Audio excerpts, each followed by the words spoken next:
What do you say? How do you say? I'm just glad to see another day. I go by the name of Terror the Barber, and this is Razor Sharp Podcast. Today, I have my brother OG Walker. First of all, let's say his real name, Germaine Walker, in the building. Put some respect on it. Yes, sir. OG Walker Cole. He's in the building with us today just to bless the screen, to inform people of what he got going on. And I said I got to get my brother OG Walker on here because it's been a minute since I spoke to him or just really just been seeing what's been going on. So first and foremost, my brother, thank you for coming on to the show today. For sure. It's a pleasure to be here. Yes, my brother. Yes. So what I want to do is, I want to do a deep dive of the beginning, the middle, and where you at now. So we're gonna start off for those that's going to watch this later, and just give us your origin story of where you from and how you got started. Well, I'm from Leesburg, Florida originally. I got started when I was 11 years old. Started by an accident of my cousin trying to cut my hair. He Mm. messed up so bad, I just kept cutting it myself. I could never afford to go to the barber shop. My mom used to cut our hair. So basically, I just kind of was self-taught. For the most part, it was self-taught. Um, and I raised my family. I was able to take care of my mom and my sister and brother through the art of cutting hair. That's why I take this very serious because this is all I got. This is all I know. So I take this real serious. Okay, Really. my brother. So like a lot of barbers, they got they first starts by either going to a barber shop and a person messing them up, or a friend messing them up, or just can't afford to get a haircut, so they pick up a pair of clippers and stuff and start doing it themselves. What was the first pair of clippers that you ever picked up? Those Oster, they were black. I posted them on my video. I posted them on my timeline one day. They're the Uh ones. huh. There wasn't no adjustment or nothing. It was just basically the one set clippers where they were black with a red little off and on switch. Okay. And that was the first pair of clippers I can remember purchasing. And then my cousin, which is from New York, um, he gave me a pair of Andis Masters. So those are the Okay. first pair of clippers I really understood what they was about, and I really used them like that. Okay. So, now was there anybody, I know you said that, you had family members and you had your mom that was cutting you, but was there anybody early on, a barber that really inspired you to actually become a barber? Nah, not really. Nobody. Oh, I'm from the only inspiration I got honestly was from watching Yo MTV Raps back in the day and the haircuts that they did on Yo MTV Raps. Those what I tried to do in Florida. So a lot of okay. my influence came from them because most back then, a lot of the Yo MTV Raps were up north rappers. Yep. Big Kane, Heavy D, Kwame, all those styles with Kwame with the blonde. That's how I Yep. used to work my hair. When I had hair, I had high fade with a big blonde streak running through it. So a lot of my inspiration came from just TV. But Uh-huh. I had nobody just to say, let me show you what you're doing, young man. Let me show you what's up. I never really had that in my life. I had to just learn about oops. You know what oops is? Oops. Oops. We know what the oops is. That ain't gonna work. We'll try next Okay. time. Yeah. I learned about oops. Okay, so once you started to really getting into barbering, right? Not having nobody there to really groom you, how did you hone into your skills then? Well, I just believe I just did a just repetition, Okay. reps, and I was good for my city. I was good for the back porch. I was good for the kitchen, and I was pretty good. I thought I was pretty good. The only measuring stick I had, honestly, was when I went to my first start going to hair shows. This like years ago, because I always was Mhm. good for the city. I always was, oh man, this the baddest boy in the city. I'm from a small country town, so it wasn't about three or four of us cutting hair at that time. It's a lot more now. But I put that measure stick when I went to my first contest, and I didn't place first, but I did place third, and it made me realize I ain't as good as I thought I was. But I ain't as bad either as I thought I could have been around other competition. What hair show was that? Oh my God, it was in Orlando years ago. I can't think of the name of it. It was way before I met any of you guys. It's way before I went to the Orlando premiere. It was way Okay. before any of that. It was like a small show in Orlando. And my coworker, she used to be a girl that used to work with me. She spent her money and signed me up. And I wasn't gonna go. And she was like, you know how to pay my money? I said, I'll send it back to you. Ain't no sweat, a couple dollars. Yeah. She's like, nah, I ain't do that to get the money back. I did that to get you some exposure. And that's how Okay. I started getting that want to be in the circuit type fever. I want to be in the circuit. Okay. So when did you get into a barbershop? Uh, when I was 20, about no, when I was about 21, I Uh-huh. worked for this lady named Miss Rooney for a couple years. Then I got my own, but not Oh, so yeah. Because I went to college for a semester and I already realized that wasn't gonna work. okay.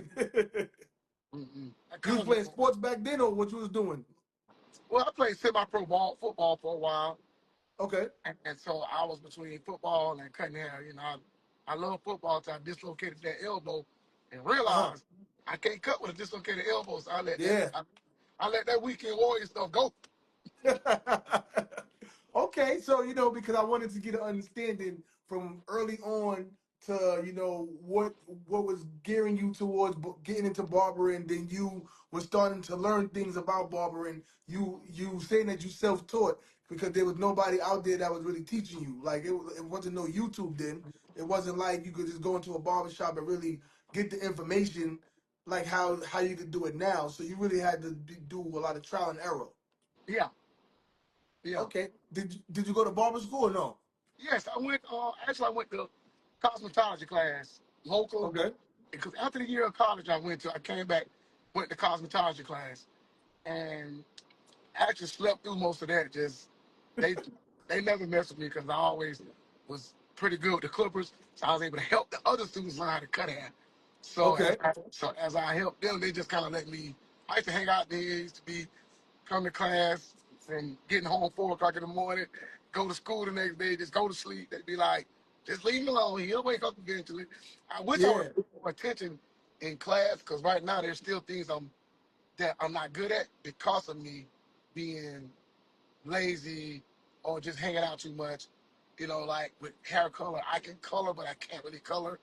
Uh-huh. Shears, I can shear a little bit, but I'm not really strong.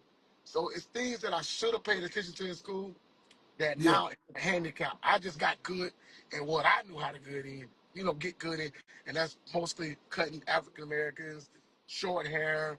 Y'all know my page. Y'all know what I do well and what I don't do Yeah. well. You'll go on my page and look through 200 pictures, and you probably won't see but one or two, maybe sheer cuts, maybe one or two, which Uh, I wish I would have paid more attention because I could have been more versatile. that's what's up. Okay. So are you working on that now?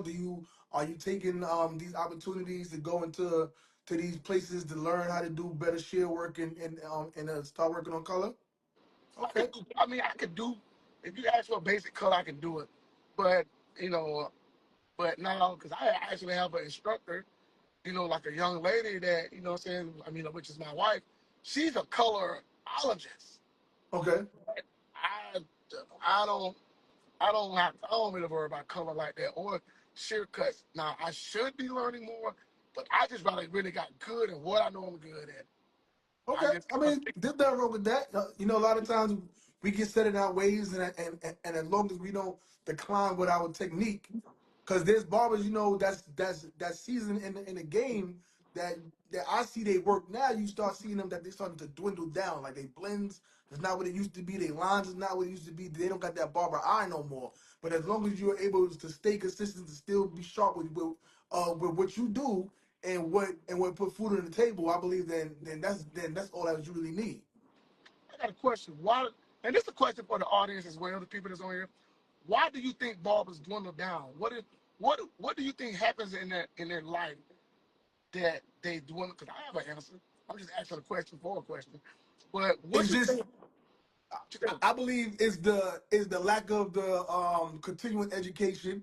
The a lack of you know how they say steel sharpens steel, right? So especially like me now, because I'm in a salon suite, I'm not around other barbers as much. I can only compete with myself. And if you don't have the competition around you, then you start to feel like what you putting out is good enough. And a lot of times it may look good to you, but it's not looking like perfection to others. So if you don't keep your vision tight, if you don't keep your techniques smooth, then you start to dwindle down. And that's with anything you do. You know, if you're good at dribbling the ball left-handed and you start switching and start dribbling right a lot, then you start losing that momentum and that technique when it comes to your left side. So you got to just always be practicing. You Yeah, know, I see a lot of barbers and that goes into the hair shows. Like the reason why I stay fired up and fueled up is because I try to get to at least 2 to 3 hair shows a year just to see what's out there, what's going on, and how I can always better myself. And I learn something new every time. You know, just by yeah, me, I like to just stand and watch people. Like, oh, why they using dry shampoo now, and why they using this foaming product, and why do you have to prep the hairline? Like a lot of this stuff is not. We wasn't informed these things back in the day. You just had to be yeah, around somebody that was putting you on the game. And it's just now it's the same thing, and it could be saturation of so much information online that you just shut off that I don't want to pay attention to it because it's just too much. So there's a whole bunch of factors for yeah. that. And I feel a factor of why barber dwindles down because I can just say that I've experienced it. First of all, you get comfortable because everybody in your area loves what you do. Uh huh. Second of all, life, life will affect your skill set Uh because huh. when you're going through life, whether it's a death in the family, whether it's a divorce, whether it's a separation, whether it's kids, whatever it is, you could be focused on that so much that it takes away your focus of your hair cutting. Sometimes you Mm, just do just enough to get by because you got so much on your mind, you got so much going on that you just can't focus. I've been through it before, so I understand how it is. You have to kind of make the energy, and when you're good, you can do 60 to 70% of your energy and still probably get them one of the best cuts they've had. yeah. But the people who watch and study you closely they can see the dive. Uh If huh. people study your work really good, mm, they ain't, it's still good, but they ain't goat good. That ain't what I'm normally seeing, and that's a lot to do with energy and what you got going on around you, what you got going on in your life. I just feel like when your mind is clear and you don't have no distractions, you get your best haircuts out and you get energized. Even just boredom. Sometimes cutting the same people, the same appointments, the same looks, it makes you get bored. I work at a Absolutely. shop now called Fade Fanatics. We do walk-ins and appointments, right? Uh huh. We do appointments at regular prices, and the walk-ins we give for another price. The appointments actually have helped me to get my energy back, get my spunk back, get my creative juices flowing because somebody walk in and say, "Yo, I'm waiting on you, bro." They give me Uh huh. time and they give me energy to say, you know what, let me try something different. Instead of the same person every week, every day. That's why I like doing that. That's kind of helped me keep it going. Okay. It's a good thing you said that because I got a question for you.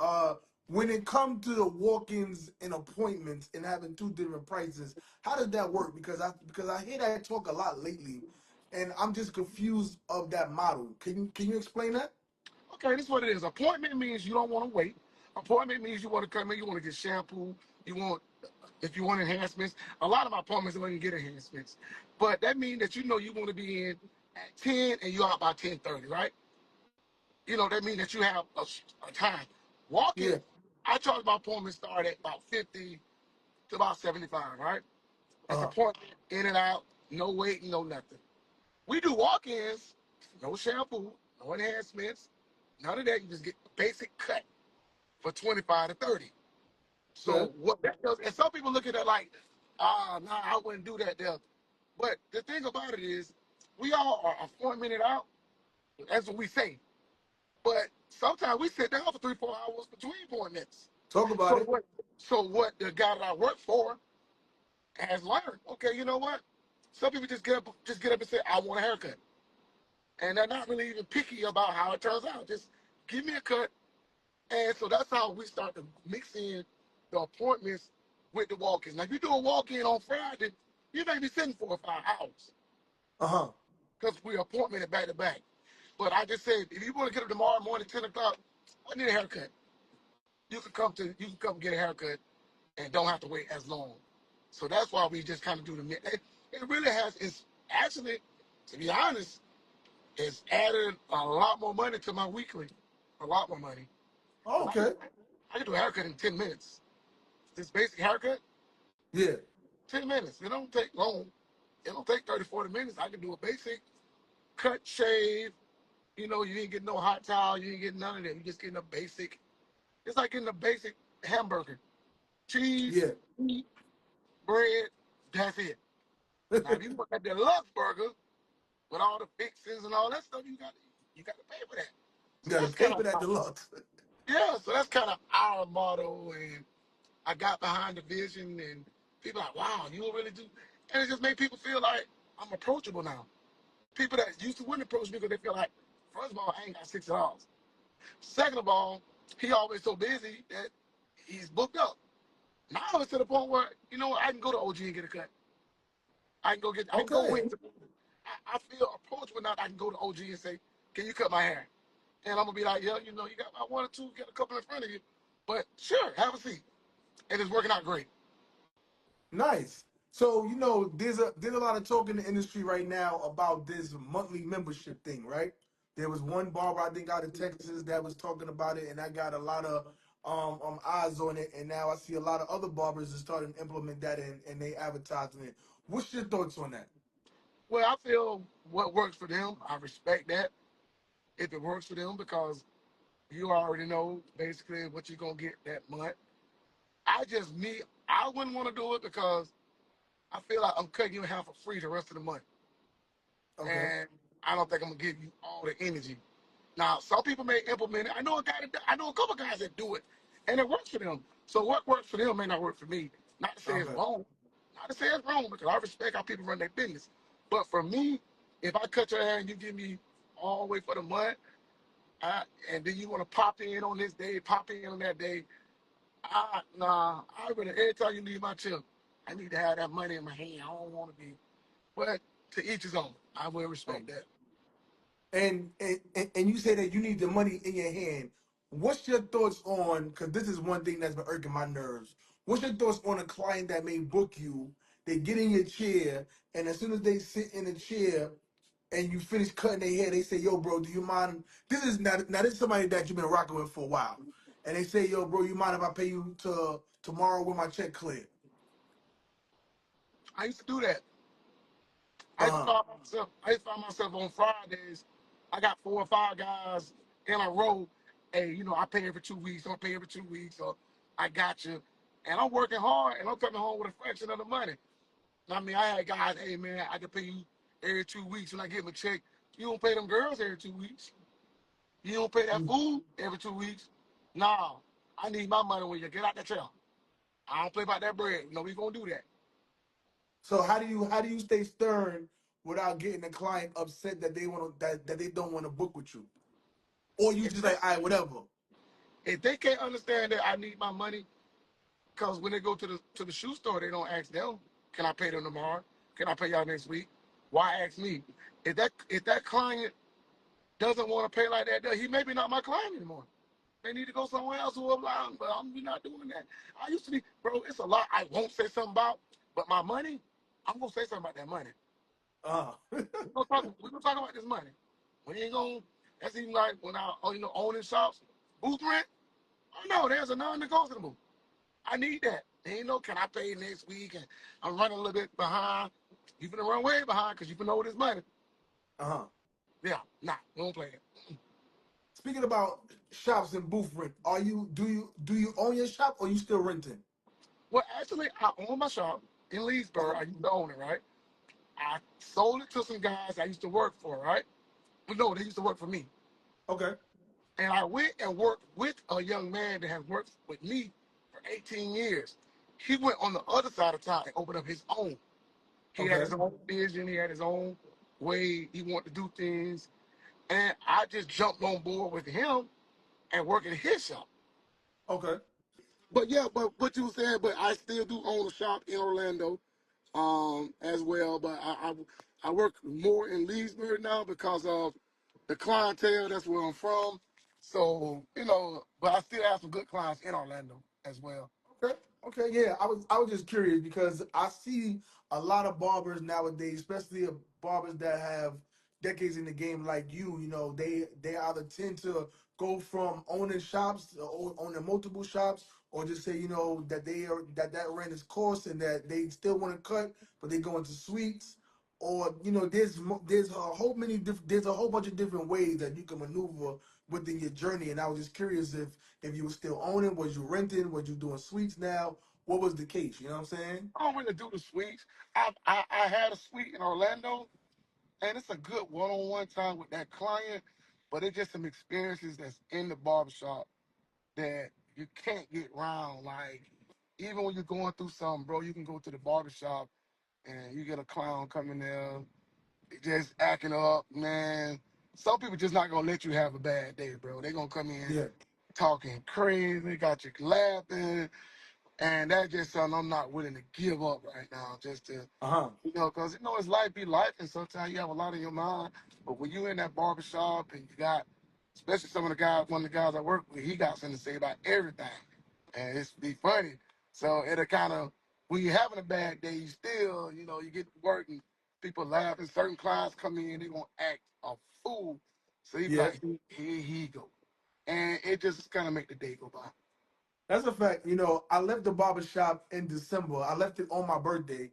Um, and I moved to a private suite because that's what I really wanted to do. When I moved from New York to Georgia, I didn't want to cut hair no more. But I realized that it was something that I was missing. One, it was the money. It was just me just cutting hair and servicing people. So I got back into a shop, did that for 3.5 years, and built that brand up and started to build my name up in Georgia. But I always wanted to at least experience the whole suite life, to have that one-on-one, like you said. So I've been in the suite now by myself for like 7 months. But my salon suite that I'm in, the actual building, I'm going around to everybody, just saying what's up, speaking to everybody. So that's one thing that keep me fueled, is me going there and chopping it up with people, and people Okay. come knock on the glass and have conversations with me. That's what helped me with the boredom of just having those four walls and just being able to Okay, cut the okay, client, and okay, that's it. okay. I Yeah. respect that. Yeah, that seems like something that you just get out there a little bit, just chit chat with people. How you doing? Whatever, whatever, whatever. Yeah, no, that's a good way to just keep yourself motivated. Yeah, but there's some people that's not social like me, and I always address that. I got a new series that's about to start called Salon Suites, and I tell the ins and outs, the good and bad about it, because there's a lot of barbers that's coming out of barber school, they go straight to a suite, and they, without getting the experience of the barbershop. There's barbers that's antisocial, that don't even talk to their client, that don't like to communicate with other people, and they get into these suites, and then they start to feel claustrophobic. They just start to feel like it's not for them, and then I see a lot of barbers is leaving the industry and going to do something else, truck driving, FedEx, Uber Yeah, Eats, yeah. just because it's not working. I've seen a lot of barbers do that. Like they'll just go do something else. Like, which that's to each his own, but I don't give a damn what I'm going through, boy. I ain't putting them clippers down. Hell no. Hmm. That ain't gonna happen. I don't care what's Yeah. going on in life. Them clippers gonna be jumping every day.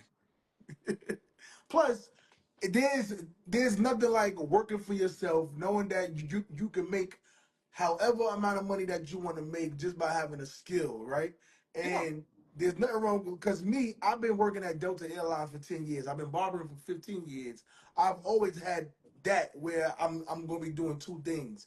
But I commend these barbers out there that they solely only do barbering. They only cut hair. They only in a barber shop. The only way that they make their money is by servicing a client. And I also had that direction where I'm telling people it's okay to have a 9 to 5. It's okay to have the stability of a job that's going to pay, that's going to help you with health insurance and a 401k, and give you structure. Because a lot of people don't have structure when it comes to being their own boss. They Okay. don't they don't know what an entrepreneur really entails until they get into it. And I've learned the structure from working a 9 to 5. Have you worked 9 to 5s, or you always just been barbering? Never worked. Don't know what a job is. Never filled out an application. Don't know what it is. God gave me this skill set, and I relied on it from the age of 11 to the nine. I'm 49 years old. Salute, So, my brother. you know what I'm saying? 49. So, it's for yeah, 49. I'll be 50 next year. So, When your I'll be birthday, OG? March 3rd. Okay, March 3rd. Okay, March okay, 3rd. okay. I'll be turning 50 on March 3rd. So, I mean, it's just been a blessing to be able to say, God has sustained me and my family. I helped raise my brother and sister. I was married before, raised all my kids, and married now, raised what I got going on, and still just like I've been good, just cutting out. Uh-huh. Selling the I salute products, that. selling the products too help now.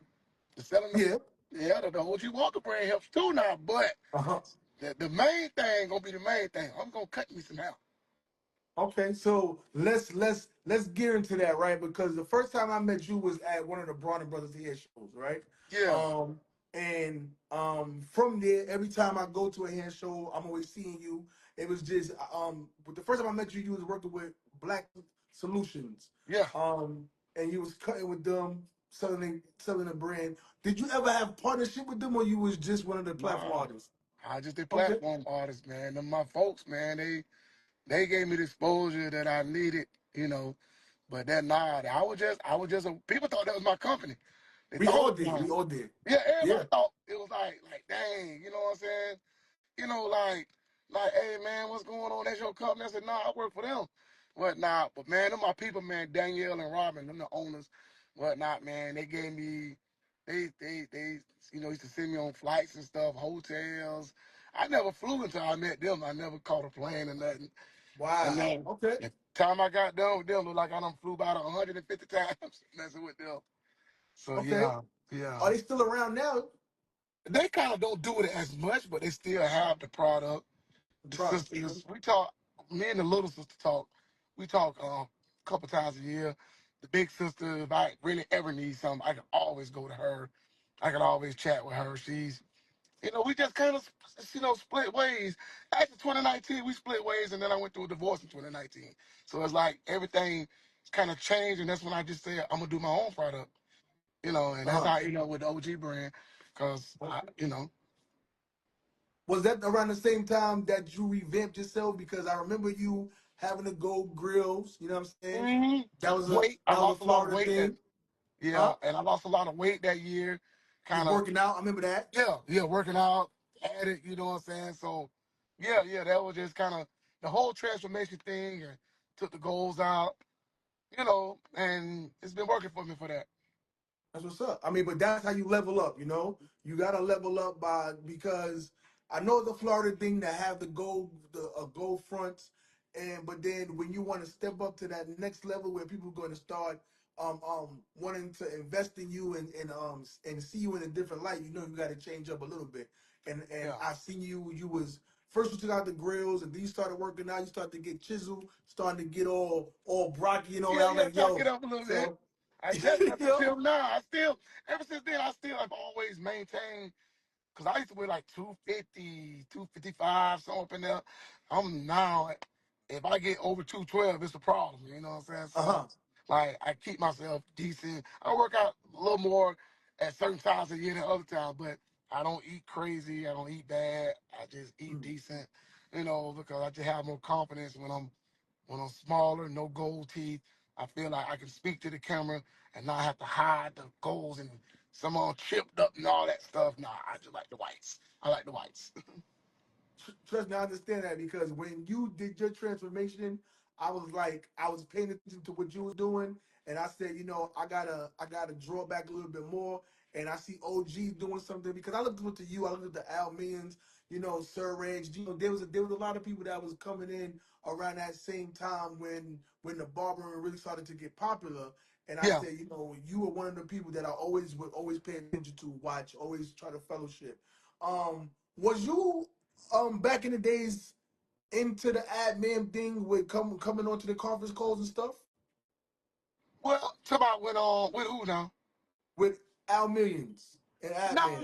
not really. I've always respected what he did, but I never really got on to no calls and Okay, nothing because you like know we that. used to do calls every Thursday. It was a thing where all barbers from all over the place would just come to have these conversations about what they liked in the barber industry, what they wanted to see change in the barber industry, and a lot of people from like It's Marvy Marv to Chris Basio, all the people from back in the day, those people that's big now was on those calls. So I was Yeah. just curious if you was one Nah, of the people that was with it. I really just kind of, You did your own thing. yeah, I kind of had so much going that, but nah, I never really got on it like that. That's what's up. That's what's up. You know, that was a question that I always wanted to ask you. Every Yeah. time I see we see each other, it's always through passing. You know, I ain't never. Yeah. It's funny because when you go to hair shows, you meet people, then you start seeing people, then you start seeing them often. And I'm the type of person that most of the time I'm only there for a couple hours, but I never get to really sit down and be like, yo, bro, what you doing after the show for the night? Let's go have lunch. I just started doing that this year. So hopefully Yeah. at one of these shows that come up, you know, I can see you there and say, man, Yeah, what that's you and the cool. missus is I doing and want to have move lunch or around and something. do shows this year. I want to, like the rest of this year, I want to move around, do a couple. I don't even have to have a booth. I just want to go, and even if I got some of my distributors there, I do some demos for them because I got people that wholesale my product really good. So Uh, even some of them, I might come to a show, just do a few demos, just to kind of get my feedback wet, man. Just not, just let people know I'm still here. I got to do a better job letting people know I'm still yeah. here. Cause I was like OG starting to look like Pacino. You know how Pacino had his product line and then he don't got no time to go to the shows because Yeah, the brand is big now. I was like, I know OG Walker not gonna be like that, but but nah. you and Pacino are the only two people that have their own product lines that it is a barber's household name. Like I was just at Yes, Ray's yes, spot. I was at Ray's yes. spot on Monday and they got the red alert on the wall. The OG Walker brands is there, and I was like, "Yo, that's amazing to see." What made you get? I know you was with Black Solutions, but what made you get into having your own product line? Well, this true story. She asked me. She said, "What products you think we ought to come out with next?" Mhm. And I said, I end up one time at the barbershop. I was working with a stylist, and she took this girl's hair with wrap lotion and wrapped it down real short and dried it, and said, "Would you edge her up?" She just wanted like the kind of guy tight edge. And I noticed edging her up, it edged up real sharp with the mousse. Uh huh. Tried it with a guy. Same results. So I said, listen, let's make a wrap lotion for barbers.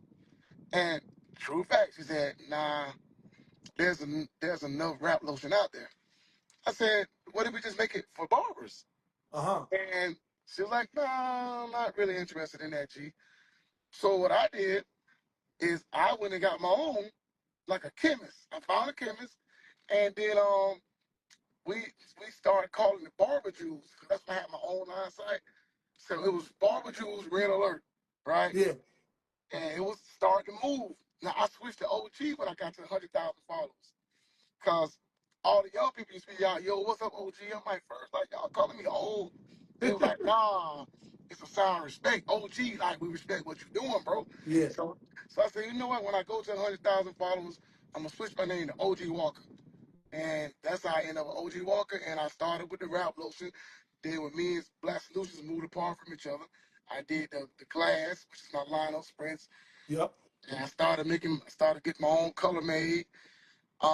And I just kind of put everything in line from there. That's what's up. That's hmm what's up.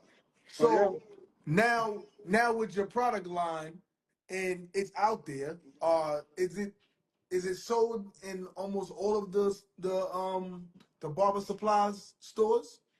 A lot of them carry around on trucks. A lot of them carry around in their stores. It still has a long way to go. I feel now I have to put more energy, I think, into it. Using the product more, just getting more into keep it a household name. Don't Yeah. let it die. But it's just amazing. Sometimes people that's from my hometown, they'll be somewhere everywhere getting haircuts, and they'll look back on the station and see my name, and then they'll be like, "Yo, I know the guy that makes that." or that's Yeah, that's his friend. They like, you don't know him. Then they sometimes they'll FaceTime you or call me, be like, yo, G man, you remember something? And then be like, oh, you know him for real. Just like, 'cause I'm from a small area, and yeah. but it just does them good when they can look and say like, dang, bro, this dude was raised where I was raised at, and his name is all up here now, and it's just always a blessing, and it just humbles me that people will really support my brand, and I want to go to the next level. I want to get me some, get some people that's gonna push the product. So but I got to get some things squared away in my life so I can Yeah, have the energy to go like I'm supposed to go. I feel you on that. And you have always been one of the top tier barbers that was always knowing what's next or was popular. Because I don't know if you remember. Do you remember when I flew down to come to your hair unit class? Hmm.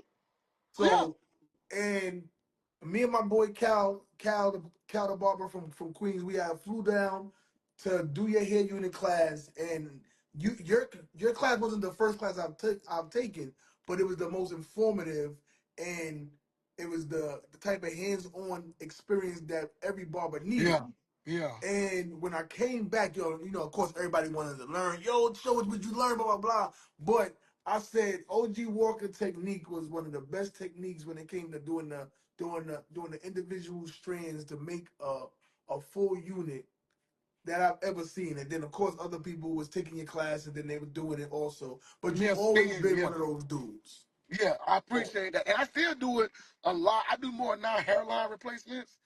That's a quick, easy way. If you don't want to go all the way just being a unit man, you can bring them hairlines back. Takes you about, it adds maybe 10 minutes onto a regular haircut, but it adds an extra 50, $60 to the price. uh-huh. Like if the cut 40 and he wants his hairline filled in, you can easily go 80 without even blinking, 100 Yeah. without even blinking. Like, yeah, it's gonna be 100 to get that. Okay, cool. So yeah, it's still a very valuable technique. I need to do a reclass on just the hairlines, how to do the hairlines. Yeah, because I definitely come back down there to do that. I do the restoration, the hairline, but I don't like again. There's there's not a lot of people that's showing that technique. You can take the same technique as if you're doing a unit, but some people don't want to get that whole hairline cut bald. So I just Mm-mm, so I just leave it what they got and just add to it. yeah. Yeah, But I don't but take it and shave. I don't take it and shave it out. Nah, you don't do that. You people take it. going You crazy got out here, bro. They going you got to know crazy how out to here. you got to know how to blend it to make it just blend. And when it's done, it just they take it out. And yeah, Uh-huh. but I know I'm gonna do some more class. I'm gonna move around the country a little bit, do some classes. Okay, now are you looking for brand ambassadors for the OG Walker Code brand? Actually, I will, but right now I'm just trying to get some things established. Got some things I'm working on right now. So when my mind is completely clear, my mind is completely got some things out of the way, then I'll be able to say, take this brand and really push hard for it like it should, and try to get some people that just want to push the brand. A lot of times people think when they push your brand, you're supposed to take care of them. Yeah, I'm not big enough to say be spitting out checks and throwing $1,000 worth of product your way. I'd rather just get people who really just believe in me, believe in the brand, and want some exposure, and I can do yeah. some things to help you. But I just can't be like, yo, I got you. Don't worry, I'm gonna fly you. I'm gonna fly you and your coworker out. Yeah, yeah, I ain't got it like that. Because they think that that's what comes with it. Yeah, I'm gonna be part of the brand. You got to pay for my hotel stay and my flight and my food and all the per diem, and they don't Yeah, understand. You know what I'm saying? But that's a good thing that you're saying that, so people can have an understanding that it's still a small business, even though it's big to us. Us real barbers that love the brand, that see the brand, that buy the brand anytime we need it. It's good to know that there's a person that's of our hue that's doing something and yeah, is still involved in the game. There's not that many barbers. You got Pacino, no, you got A Rod, you got Pacino, then you yeah, got then you got Chris Basio, and then you got OG Walker. It's yeah. not it's not a big name. It's not a flux of barbers that have a household name. That's a brand. Household, That's for us. That's and for that's barbers by barbers. crazy. And that's crazy that it's been because I started there, I think in 2018. So like to be 2025 and my brand is still known, that's to me, bro, that's just humbling. And I'm Yeah. just grateful to be blessed enough. to keep a product around that's still relevant. People still like, Yep. really, especially the mousse and the glass. Like those two products you can't get around. And I have and then my color is my third. But Uh-huh. color, people make their own color. People like what they like when it comes. There's a lot of options of color now, Yeah. but there's not a lot of options of good mousse. Nope. There's not. Nope. You can go get some color, but you can't get that mousse though. Yep. That mousse authentic. Man, and if people haven't told you, my brother, we just want to thank you for what you do for the industry, for what you bring to the industry, because it's not just the products, but your quality of cuts has stand the test of time for over a decade that I've been watching you, and you ain't miss a beat, you ain't miss a step, Thank you. you ain't get dull. Your blades ain't never been dull, and your lines is still showing people what they need to do from your technique to your execution, and you show that you're not trying to be a gatekeeper, and you've always been one of those persons that's informing everybody, that's putting them on the game, from the pencil work to doing the dive, everything. You have Yeah. always been an open book when it comes to that, and I'm here to just and to give the OGs their flowers by the hair, because Thank what's you. going on now is that there's with this new flux of the new generation, a lot of people don't know the I don't want to say the founding fathers, but the important barbers that have laid the bricks for what they are able to do now. There's barbers out there that created the ash line, that created the pencil, that created these Hollywood looks. They don't know where it came from. They just know that they got to do it to make money. Yeah. And I love to inform people of who Ivan Zoo is, who is OG Walker, who is Al Millions, because the new generation of a person that's 30 years old, They don't 25 know. years old, don't know who these people are. But they're Nah, very they don't. important in the barber industry. And you got to know Exactly. where you came from. You know what I'm saying? Yeah, exactly. Because there's barbers I used to watch. I still watch barbers now. I still go watch, but I just remember the guy. Vic Damone used to be from, I think, somewhere, Vic, yep. California. He's Vic, just yep. like, he was just so basic, but just to me so good. Just like, I learned a lot of just techniques from him, and I still watch. I watch everybody. I still watch barbers that I work at the shop. I go online, see some of these young hot barbers. I watch them still and be like, I like that. Okay, bet. So I'm still working on my game. I have never just sat and be like, oh yeah, I'm good. I'm OG Walker. Nah, I want to stay sharp as long as I can, because like I said, I'm turning 50 next year.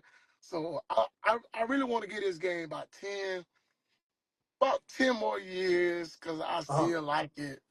I still like it. Now, if I hit that, hit by 2, 3 million on that lotto or something, it might change up a little bit. But nah, man, I just love what the industry and the people that I've met, like yourself, so many people that I've met that I consider family, that I know I can call and they're gonna answer. What do you want? Let me see what OG talking about. So Yeah. I'm really just blessed with the barber community has shown me love for so many years. Let me ask you a question, since you brought up Vic, right? Who was some OG barbers or barbers from back in the day? Now we talk about the beginning of the YouTube era, like 2010. Who were some people out there that you was watching, that you were just like, oh, they cold, man, they nice with the cuts, or you could learn something from back in Even those though days? even though he was young, I always was a fan of Hawk. Okay, Hawk. I was a fan of Hawk. Um, I was a fan of, not was, but fan of Smash. okay. Um, but even like the YouTube days, really, it was mostly the guy Vic. Vic, Mostly, yeah, it was mostly him, cause he was just basic, no nonsense. I cut hair. I'm not gonna give yeah, you no tricks and no ash and no paint and no none of that. You just gonna haircut and how to use the particular blades and systems. So I got to say I learned a lot from just watching him, just like cut after cut after cut after cut, watching him trying to mimic it, things like that. So yeah, I will say Vic. I've never told him. I never even talked to him. I never even talked to No. That's crazy. Vic is one of the barbers from I think it's Thomas Barbershop. Top, Vic was yeah. one. It was Cake and His Randy was one. It was Him. How to Become a How to Become a Barber.com with Jada Barber was the third person I used to watch, and Alex Campbell and Bobby's World was those five, and then you Okay. got Al Means. But Bobby's World because he had the $100 haircuts, $50 lines, and he was doing the video. He went and cut Ludacris and stuff like that, and did a whole bunch of design, and he was doing his own self cuts, right? Kicking his Randy because he was I think he was like Filipino or like I Asian, used to watch and him. I and watched him. he always used that. He used to use Oscars, so he used to use the fast feeds. He's the only barber that really doing that. He's cutting it in his garage.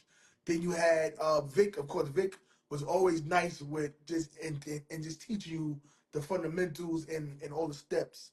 And Alex Campbell, of course, he's one of the OGs down here Yeah. in Georgia, and his technique was on point. And then of course Al Means was when I Yep. caught wind of him, he was just giving the game of how to build a clientele, how to create your own product line, and being one of the first people to have a network of people in the community. Because that was the main thing is that I'm from New York, everybody is cutthroat, nobody trying to really put you on. I was lucky to have OGs that watched me grow up that would take you under their wing, but you don't get that all the time. So Nah. I had to come from out of there and learn from YouTube first, because I'm a YouTube barber. That's where I learned before I went to barber school. But I learned how to cut hair off of YouTube and buying DVDs and stuff like that. Yeah. So Also, too, I get yeah. my man Todd Bernard. Todd. Todd, oh yeah, Todd, Yeah. Todd. Aqua Pro, Yeah. yeah, Todd. One of my favorites too. Even to this day, I just like his technique, how he moves around the client, how he moves around the head. His motions are fluent. No kind of jumping moves. Everything kind of flows together. It's like hmm watching him cutting hair is like a work of art almost. And that's what young barbers sometimes don't realize. When you move around a head real smooth, you can take the prices where you want to take them at because even though you may give a good haircut, nobody likes all that jumping and jumping around. Just take it smooth, just kind of like a dance almost. And it's hmm hard to explain that, but when you Nah, see somebody I get it. you see somebody move around the head real smooth, makes that client is like a dance almost. It's almost like a dance. Yeah, and you were saying that you've been doing your thing, cutting and everything, but you really been taking a step back from the hair shows. What was the reason for that? Really, partially just me. Really partially just me, and just kind of had a lot going, and really just no desire, no energy, just to run to the shows. Nothing that the shows did to me, nothing no different that they've been doing. Some Yeah, stuff we like about the show, some stuff we don't. So really, we're like, oh, I had a bad experience at the show, and now I'm not going back to a show. Nah, it ain't that. Them hair shows ain't did nothing to me. They're just me. I just got yeah. to get back out there. Yeah, that's it. I get that because I was the same way. After like I think before the pandemic, I was kind of like flustered out about going to all these different hair shows. One, it was getting costly because I'm taking off of work. I'm taking off of work. I'm going there, paying for my hotel, paying for my flight, paying for food, buying a whole bunch of things. And I'm like, yeah, it was good to see people and to keep to Yeah. keep that energy up, but. I wasn't. It's not like if I got a booth and I'm selling products and I'm making money. I'm just going there for the love of barbering. And then it Okay. started to get too saturated. I believe right now it's too saturated with all these expos. You got every state is doing one now. It's like every week to the point Yeah. where it's too much competition. It was Yeah. two expos in 1 week. Like 2 weeks ago, they had one they had the Texas Expo and they had the Jacksonville Expo, and I'm like, now you're gonna make people have to choose. It wasn't like when Which it was only yeah. 16. It's too So it was many, one I in believe. Jacksonville last week. I didn't know that. There was one in it was Jackson something, Florida. I know that. Jacksonville. Jacksonville. Yeah. So there was That's one in not yeah. Jackson last week, and it was the People's Barber, Rick. He had the Texas Expo, the Texas Yeah. Barber Yeah. Battle Yeah. Yeah. last I week. knew that. Same day. So you had to choose Yeah. which one you was going to go to. It's kind of saturated now. Everybody want to throw an expo and also too, like some of the house shows, they don't bring out the right educators.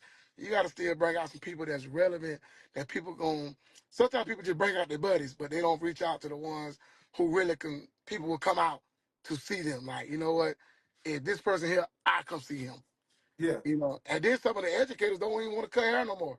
They go to the show That just to walk around.